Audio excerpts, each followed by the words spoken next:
when people think leadership, they're thinking about individuals or maybe the dyadic relationship. But leadership is about creating an alternative future, imagining that and enabling it. And the systemic or systems level perspective that we take through our program, I hope, is moving us a little bit closer to that world we want to live in. Welcome to another episode of the Intersection Podcast, brought to you by the Georgia Tech Scheller College of Business. I'm your host, Annalisa Wade. I'm a second-year full-time MBA student here. In this episode, we're going to talk about the Institute for Leadership and Social Impact. We have two leaders here, Terry Blum and Dory Pop from the ILSI, Institute for Leadership and Social Impact, and they're going to give us a general overview of what the Institute is and what they do. Starting with you, Terry. Can you tell us a little bit more about the Institute and your role here, mainly at Scheller and ILSI? Well, the Institute is actually kind of old. It became established when I was transitioning out of my dean role, which was around 2008, which is like 3 deans ago. And as I was preparing for the transition out, I worked with the leadership at Georgia Tech to attract an endowment for leadership development. And since that time, we have created a bunch of programs that we're located in Scheller. We prioritize Scheller, but we also serve the rest of Georgia Tech. And it's around a particular type of leadership, servant leadership, which is the goal is to develop leaders to create more just, caring, and sustainable organizations and institutions. And we do that by a series of curricular and co-curricular activities having to do with leadership development, but we also connect it to the nonprofit world where people are able to not only do good, but are able to exercise their leadership muscle in what we consider to be our laboratory. And so it's been really exciting because Dory was with me since the beginning and is, as you said, the managing director. And we also have several other staff members who are longtime staff members who have certainly contributed to the evolution of the ILSI and integrating with the changing and awesome Scheller College of Business. Can you tell us a little bit about the motivation behind founding or starting ILSI? Was there a need that you anticipated or saw? Yes. Among a variety of our stakeholders, I saw that there was incredible knowledge on the technology side of business, but there was much less on the soft side that makes all the difference in co-creating the world we want to live in. And so it was an attempt to come up with a series of activities that would enable people to exercise their leadership and teamwork muscle to create a better world. That's great. I can definitely see the need for that as an MBA student. Dory, can you tell us a little bit about what programs you offer in ILSI? Yes, I would love to. We do have a variety of programs, and I'll tell you about a couple that I'm directly involved with and have been for the past couple of years. Let me start with our most recent program, which is the Social Impact Fellowship. And this one is open to undergrad and graduate students.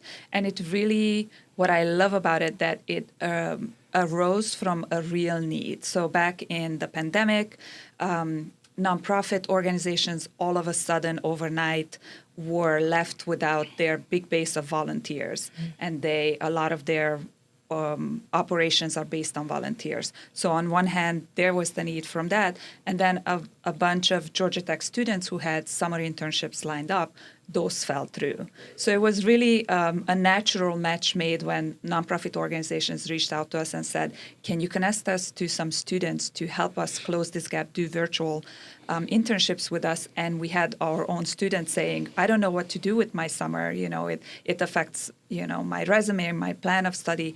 So that's how it started. We basically provided that opportunity for matching the need in our community with the need coming from Georgia Tech from our students, and we piloted it and it worked.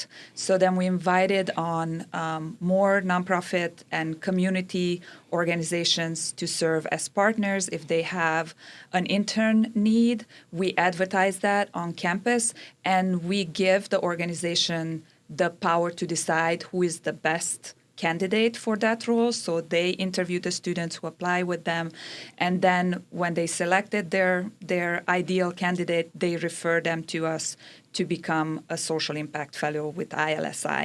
And we support that internship with a stipend, and it's organized in a way that it fits well with the full schedule. It's 10 hours a week, 10 weeks within a semester. So the benefit for the student is being exposed to an entirely new field, practicing and developing new skills. These are small organizations that take the student on. They work directly with the founder or a managing director or a development director, and they get to really see what an organization's day-by-day work is, and also in the meantime really learn about the pressing issues that these organizations address in our very own communities, right? Like right around Georgia Tech, in the world that we live in. And for the organizations, it's a great opportunity to develop these internship programs if they didn't have it before, and the stipend supports, the students' the student needs. So we see this as a good match. To date, we had more than 75 placements. We had 35 different partners. We do look for long-term relationship with those partners, so we support them for a year and a half, so 3 rotations, and we dispersed more than 60,000 in fellowships up to date. Wow! So that's one of our programs. Yeah. That's very fascinating. Just a few follow-up questions there. Yeah. So you mentioned that the original demand was during the pandemic, a lot of students, they lost internships, a lot of nonprofits lost a little bit of support. Have you noticed any shift in the demand currently after COVID, after the pandemic? Is there an uptick or a change in the reasoning as to why you continue on? Yes, I think there's an uptick because in the meantime, we perfected the model, and we have a system in place, the way we recruit partners and the way that more and more students, through word of mouth, the students that do the fellowship, they have these blog reflections that others can read, and they are basically the best recruiters for the next generation of fellows. And I think there is an innate desire in our students to not just gain those internship credits and skills on their resume, but to do something meaningful with those hours. Exactly. That makes a lot of sense. Are there additional programs that we should know about? Yeah, I'll mention two real quick. One of them is a long-term program. We've been running it since 2010. It's the Leadership for Social Good Study Abroad program, and there are hundreds of amazing study abroad programs at Georgia Tech. What makes this one unique is that it offers 4 courses. All of those 4 courses count towards the leadership minor, which is one of our other programs that we're very proud of. The business track of the leadership minor is one of the most successful programs that we have, and that's definitely geared towards all students at Georgia Tech, undergraduate students. So these 4 courses that qualify for the minor, so students only need 1 more course and they can complete their leadership minor in business. And the program focuses on understanding how civil society here in the U.S. and globally, we go to Czechia, to Austria, and to Hungary to see how it operates and to see how does innovation differ in different political contexts, historical contexts. There's homelessness in Atlanta, there's homelessness in Budapest. There's lack of access to quality education or healthcare or food insecurity in Atlanta, the same in Central and Eastern Europe. But seeing how maybe solutions differ based on the conditions they are, and seeing those best practices in here in Atlanta, and then going abroad and taking those learnings with them, and being able to have these comparative assessment is very useful. And then the very unique component of it that students actually do an internship. They do a project with the nonprofit in Hungary. So it gives them that experiential learning that Georgia Tech is so proud about and is keen on developing. They actually get to sit with global nonprofit social sector leaders, learn from them, be able to contribute their technical skills to those projects, and really develop a more well-rounded understanding of the world and learn that, as mighty as we are as Americans, we are not the center of the universe, and there is much to be learned. And because of that,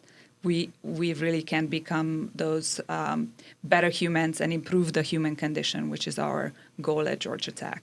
This sounds like a fascinating program, whether I'm a student, faculty member, or just wherever I'm at as a part of Georgia Tech. I really want to know, how does one go about learning about ILSI? So if I'm interested, is there a certain criteria, eligibility, or how do I get involved? I think all of our programs, including the study abroad, they're open to all students, and we do our best in marketing these. I think word of mouth is the best convincer of any of those programs, but our team, as Terry mentioned, Nicole and Amber and everybody else who's on our team, does a lot of work in getting the word out. There's also a lot of testimonies about all these different programs on our website, so I encourage everyone to go to ilsi.gatech.edu and look into these opportunities. And our amazing communications staff at Scheller does help us with publishing these testimonials. And that's sort of a word of mouth, not one-to-one, but it's a word of mouth from the article or from the video to potential partners and to potential students who might participate. You gave a great overview of a few programs mentioned. Terry, is there any additional ones that we should kind of learn a little bit more about from you? Yeah, sure. There's plenty, but one that I will mention is sort of complementary to the study abroad and the undergraduate leadership minor and to the leadership fellows program. And this is the MBA course on pro bono consulting. And this has been in place, since the beginning of ILSI. And this involves MBA students mostly. Once in a while, depending on the project, somebody from outside of Scheller joins the team, and we work for real projects to build the capacity of a nonprofit organization in our community. And so these teams of truly brilliant students are working on a problem that is presented to us. They do a statement of work, and they execute that project for the organization. They present it back to the CEO or executive director or to their board of directors, and these are meaningful projects that allow the students to exercise their leadership muscle because they're doing shared leadership with people that they may not know. They are working out the teamwork among those people. They are managing up by managing the CEO client, who often needs to be reined in. And so the students are getting real-world skills related to leadership, but are also getting to apply their very substantial knowledge in a way that the organizations can absorb. Often these organizations have a lot of heart, they're under-resourced, and somebody coming with a business perspective with some tools, which may not even be our advanced tools, could make all the difference in the world to these organizations. We do about 15 to 20 projects a year. Many of them are repeat clients, and we have 60 to 80 students per year who participate in one of the projects. An example, I can actually give you two examples of really big impact. One is Georgia Works is an organization for homeless men. And it's also a work program because it's building their dignity and creating a bank account, getting them all the resources so that they could go on and live and a life with a home and reconnecting with their family.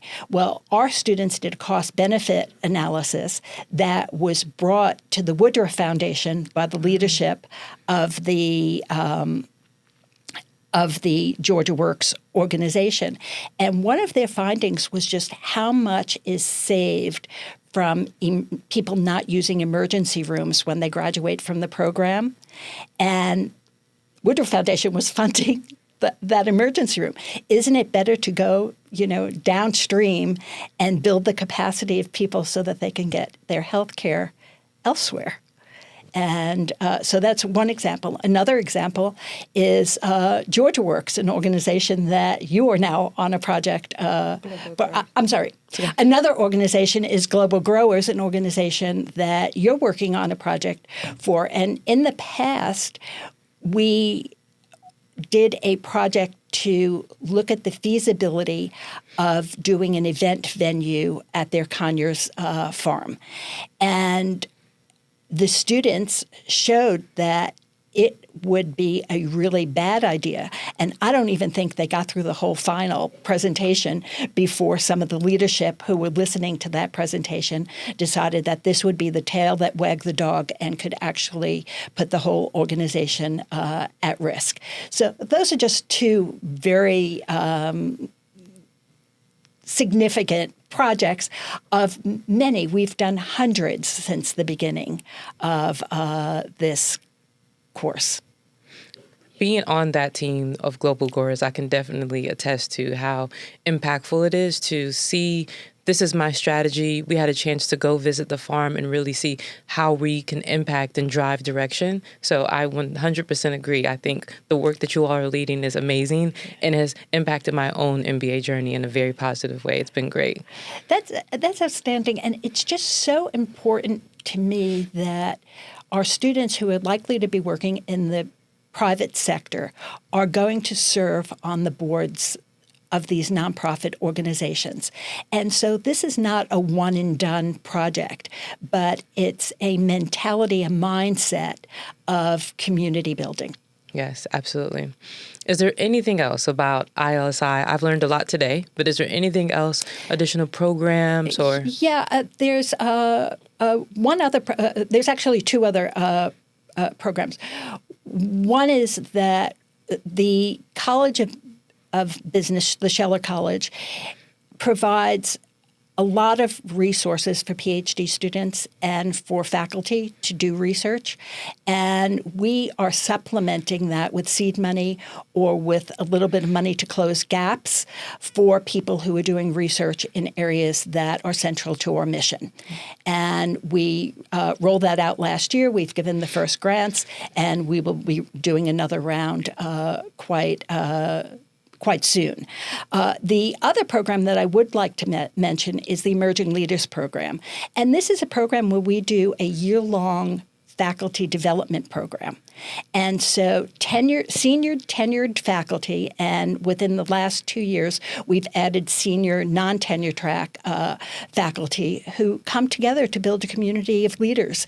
And there's a whole curriculum through the year that focuses on self-awareness, because self-awareness gives you choice, self-management, social awareness, and relationship management, the actual I to we transition, where you develop others for themselves to become leaders, which is the essence of servant leadership.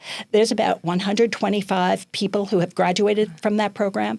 Each year, we only take a portion of the people who are able to apply. And of the graduates, more than 100 are still at Georgia Tech. They occupy dean's roles, chair's roles, associate chair, associate dean roles, and they're all leading without position. And so there's the ones in positions with authority and the people who are just making Georgia Tech a better place through serving our students, serving our alumni, serving all our stakeholders in our community. Wow. You all are leading a lot of change, very high impact. I learned a lot myself today. This has been really great. Is there anything additional that you would like to leave our listeners with to learn about ILSI, or do you feel like we're in a good place?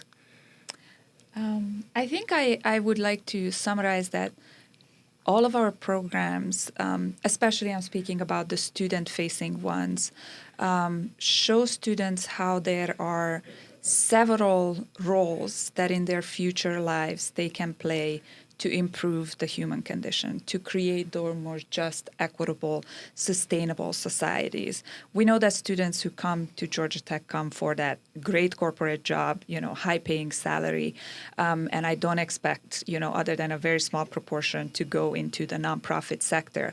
But that's not the only way you can serve your community and contribute. As Terry mentioned, you will be serving on nonprofit boards, having a deeper, a better understanding how complex these social issues are, how systemic they are, understanding, how to work with organizations like you're doing through the pro bono program, how they think, how they operate, what are their challenges. So then when these students are at those decision-making tables and these communities are not represented, that they can make decisions, they can advocate, they can support, they can be philanthropic in a way that it's truly meaningful, equitable, and just.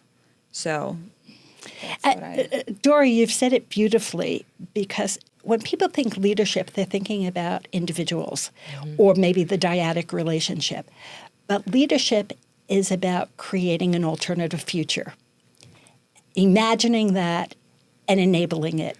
And the systemic or systems level perspective that we take through our program, I hope, is moving us a little bit closer to that world we want to live in.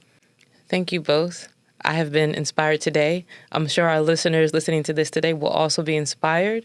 Thank you for tuning in to another episode of the Intersection Podcast. I invite you to rate, subscribe to us on Apple, YouTube, Spotify, and SoundCloud. If you would like to learn more about ILSI, please reach out to the Institute. Have a great day.